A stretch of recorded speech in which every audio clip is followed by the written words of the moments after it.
los héroes de la general historia de Alfonso X el Sabio es Moisés, a quien se dedican numerosos capítulos y en cuyo tiempo coincide por primera vez la aparición de Hércules y su lucha con Alteo.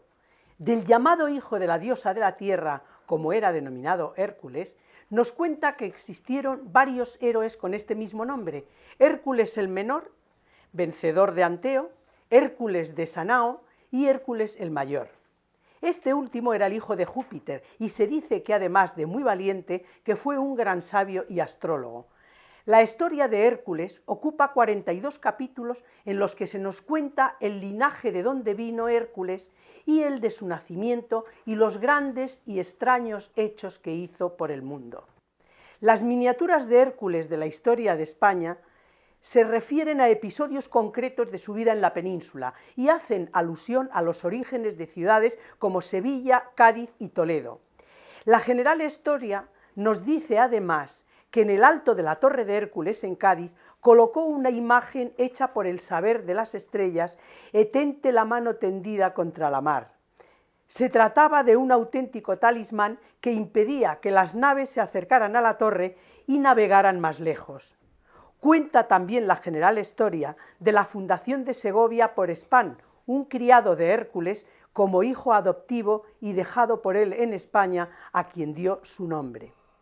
Sin embargo, más allá de la leyenda, en todos los textos dedicados al estudio de la antigüedad, aparece Tartesos como noticia del primer reino de un pueblo asentado en la península, figurando como una civilización que han llenado miles de páginas relativas a la protohistoria peninsular, y no cabe la menor duda de que se debe a su carácter misterioso y los problemas que ha planteado científicamente, problemas que arrastran al historiador hasta las entrañas mismas de la cultura tartésica, constatada su situación geográfica en la parte más septentrional de la península ibérica, justo donde llega Hércules en la comisión de su 10ª hazaña, cuando, huyendo de los geriones tras robarle los bueyes, se embarcó y puso proa a la orilla más occidental, es decir, a Tartesos.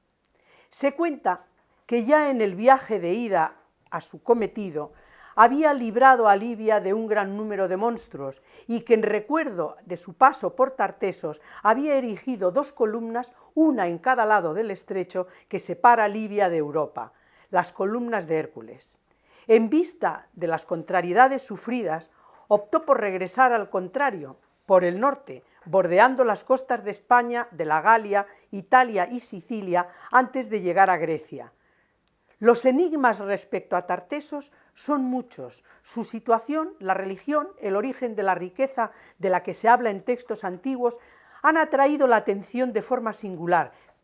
No se supo jamás qué ha sido de este gran reino situado en un río que transportaba plata. El nombre quedó en las mentes de los herederos de Argantonio, mentes que solo sabían recordar viejas historias del pasado de las que naturalmente se sentían orgullosos.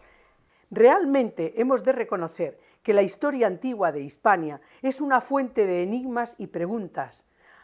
Analizando los hechos documentados, se llega a un análisis de las distintas hipótesis, con lo que se pretende, además, establecer una línea que a su vez establezca los límites de lo cierto y lo falso de cada una de las teorías, que intente reunir en una sola la certeza de unos hechos y lo más ajustados a la realidad, sin olvidar que la tradición, la leyenda y la propia ciencia histórica.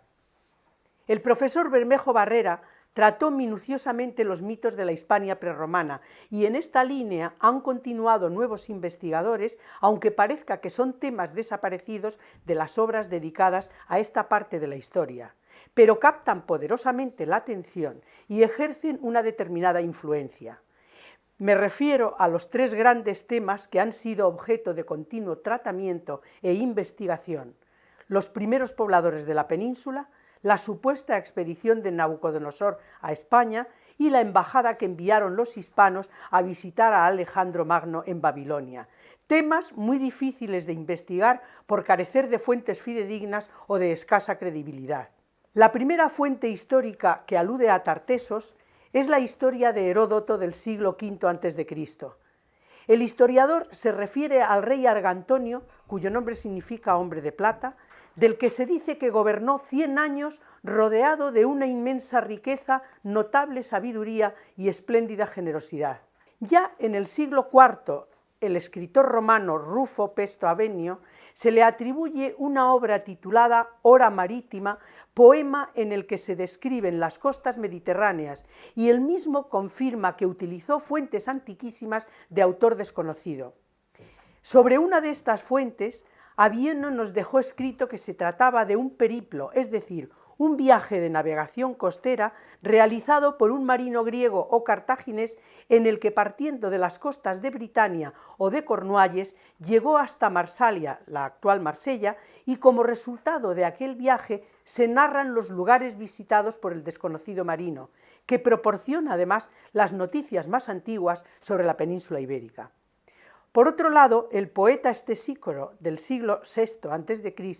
menciona a Tartesos en su Geroneida, donde narra el 10º trabajo que encomendó Euristeo a Heracles o Hércules. Este trabajo consistía en matar a Gerión, primer rey mitológico de Tartesos, quien según la leyenda era un gigante tricéfalo que pastoreaba sus grandes manadas de bueyes a las orillas del Guadalquivir.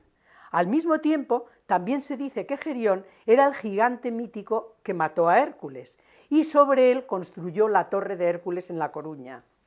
Esta es considerada como la primera referencia oficial a Tartesos, que Heródoto referirá más tarde como un emporio de gran riqueza más allá de las columnas de Hércules, entendiendo que la situación de las llamadas columnas de Hércules está fijada sobre los territorios que constituyen lo que hoy conocemos como Ceuta y el Peñón de Gibraltar.